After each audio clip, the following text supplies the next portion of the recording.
What's up, everybody? Thralls of Metal here once again. I'm Necrotic Nick. I'm Jammin John. And we have an album review for you. So another one that came out on the 8th of April was the newest offering from Scalpture. Feldwärts. Feldwärts? Didn't you have Feldwärts once?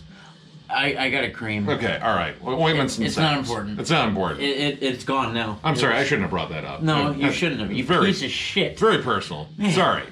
Anyway, this comes out again on the 8th of April on FDA Records. This band formed in 2009 in Germany. This is their third full-length overall.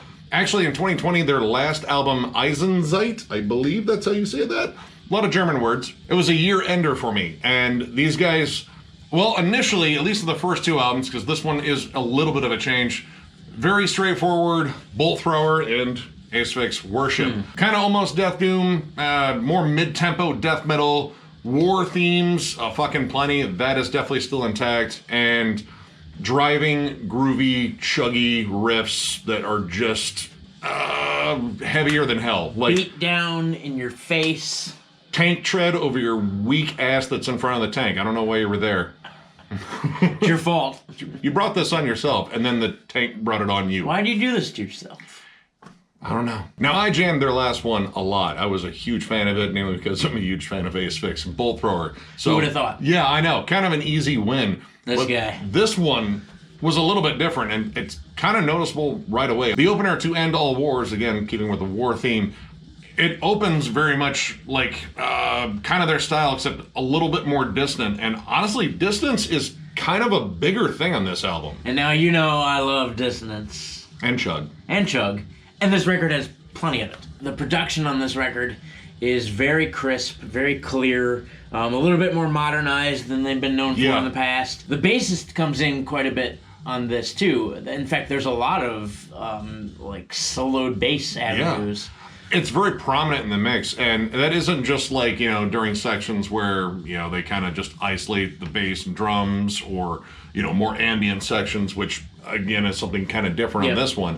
It's kind of all throughout. Like, this bass tone is just sort of massive and chunky, and it kind of pairs up really well with the guitars. Occasionally it sounds like it's a little bit too much, but for the most part, I think it sits pretty well in the mix, and it was kind of cool to hear the bass actually shine. But going through this album, listening to sort of their change in sound, it's not like, again, a super huge departure from the last two. Yeah, it's not an abrupt change. It's not like you're going to listen to this and be like, what the fuck? Yeah. No, I mean, it's good. Yeah. They brought in, like, I would say more ambience, more atmosphere. The song, and this is in French, and I'm going to butcher it, Ils n'ont pas passé? Sure. I don't know what that means, You but... have a stroke? I think I did.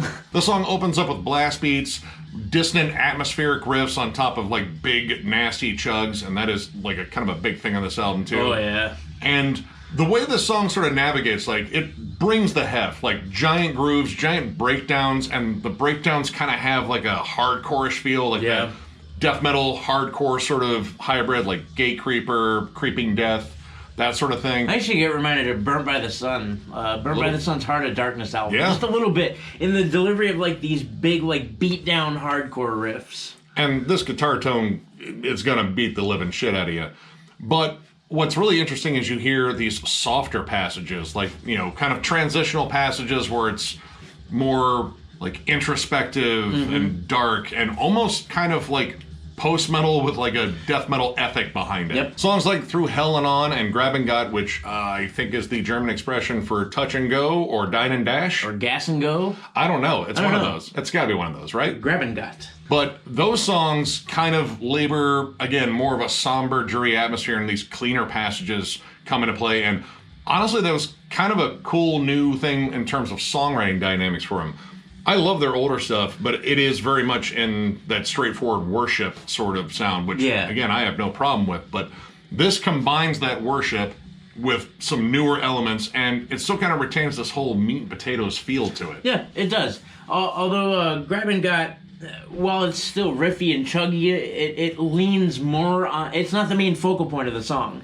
It leans more on, like, this kind of ambient, dissonant melody and a little bit more groove to it. And it's just not all, you know, punch your mom in the face. It's dreary and somber. It's the introspective moment after you punch your mom in the face. Like, oh, fuck, that was my mom. Man, that wasn't good. I'm a shitty kid. Oh, how many times I say those words now as an adult. Yeah. I was a shitty kid, Mom. I'm sorry. And she's like, I know. That's what my mom says. I know. You punched me in the face. How do you think I don't know? The song Challenging an Empire. First of all, you get that little bassy intro again, which I really like. I really like they let that shine out. But this goes from like blackened thrash into like a D beat, and then this like oddly catchy, kind of groovy melodic hook. They're kind of all over the place here. Like, you know, the songwriting here, again, I think there was a push to be like more dynamic. And kind of an interesting thing too, on the last one, Eisenstein, it featured a lot of samples from old war movies, like, you know, 1940s, 1950s movies. And that was a sort of a segue into tracks. And it worked really well. It kind of like set the whole mood. This does not feature that. It features more like ambient sections, more melodic passages, and then occasionally like interesting transitions. In, again, the French track that I can't pronounce, I'm not going to try again. I failed once already. There is a weird little transition in there where you have like these chanted vocals that kind of scream like enslaved Viking chants, except for sure. Like it shifts more into death metal territory after that. But it was kind of an interesting break in the track. And again, something to like sort of convey the mood, like the whole darkness of war. And on the last track, The Road Back, there is a transition at the end where the music just completely drops out and there's sort of like this hum in the background. And then some guy pleading in German. Yes, pleading. And then there's a gunshot. And then there's rain. Yeah. I don't think the pleas went well. I don't think so either. I think whatever he was asking not to happen, well, it happened. Yeah.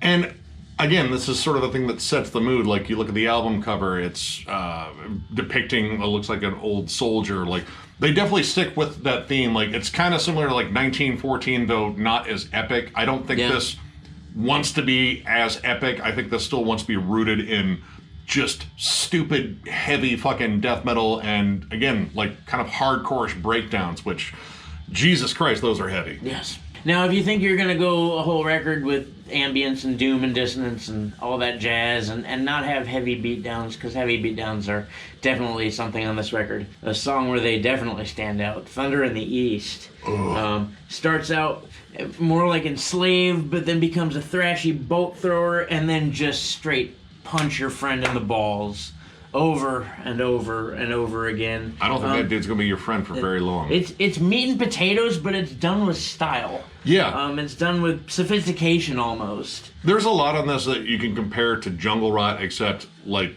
add again more atmosphere, more clean transitions. But it never sacrifices the heft. No.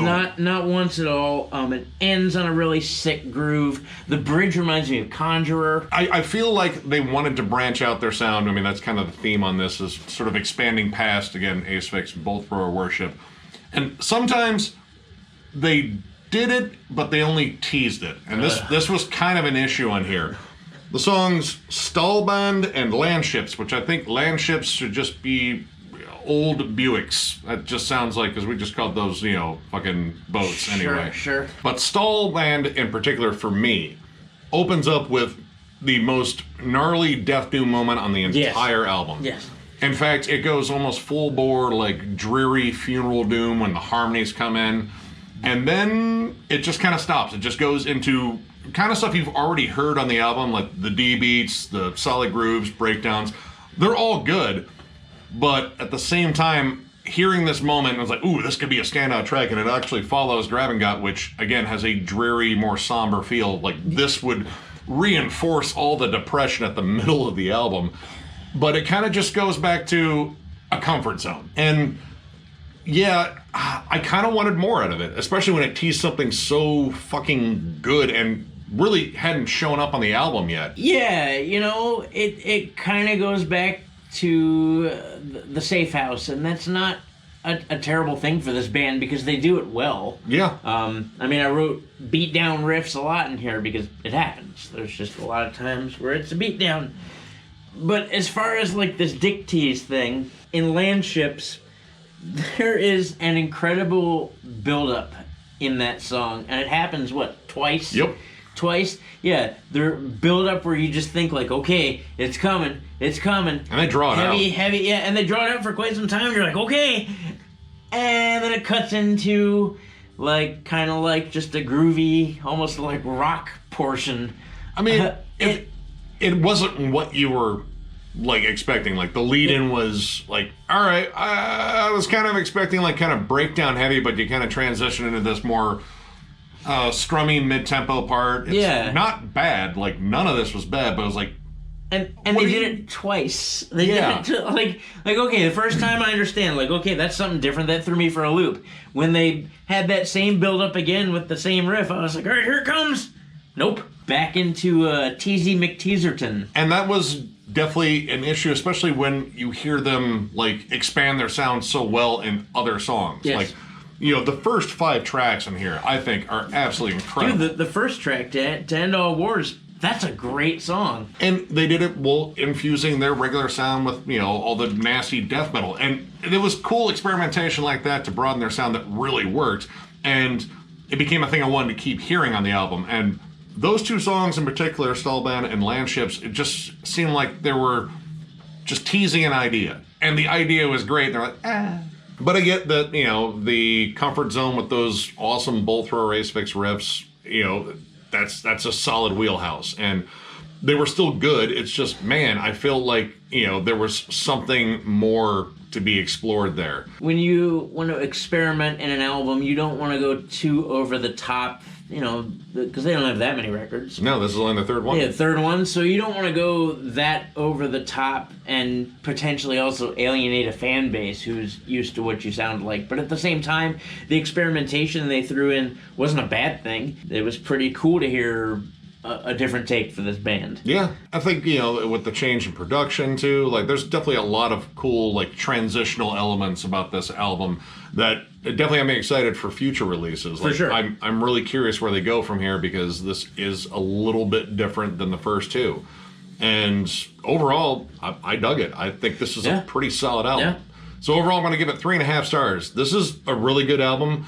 I think they still are pretty much better at the Asphyx, you know, bolt thrower worship, but there is a lot of potential in this. I like the fact that there's more ambience, more melody, and there's really awesome, unique hooks on here, but it delivers in terms of just bone-crunching heaviness. Yes. Like, every, 5 seconds, you're being greeted to another riff that is ready to cave in your fucking skull. Yep.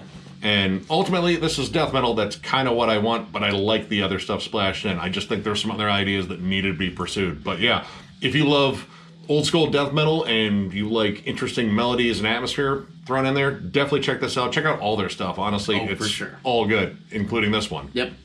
It's a 3.5 for me, too. It was a good album. If you like chuggy, heavy beatdowns, it's definitely in this album. It is Riff City. Oh, it is. It is, and that's something really cool. And I like them toying with other aspects of metal where it's not just death metal this time, but they bring in, you know, a little bit of blackened atmosphere going on, and I like their, you know, the grooves in this album, the bridges with the bass and the drums. It all plays out really well, but it does feel like there are some incomplete thoughts in here. This is for sure a transitional album where they're not necessarily kissing their old sound goodbye, but adding some new things. I just want to hear it all expanded upon maybe in the future. They're going to a good place. I just don't think that they've maybe found that yet. Yeah. I think they're definitely on that path. Oh, the potential's fucking there. It's there for sure.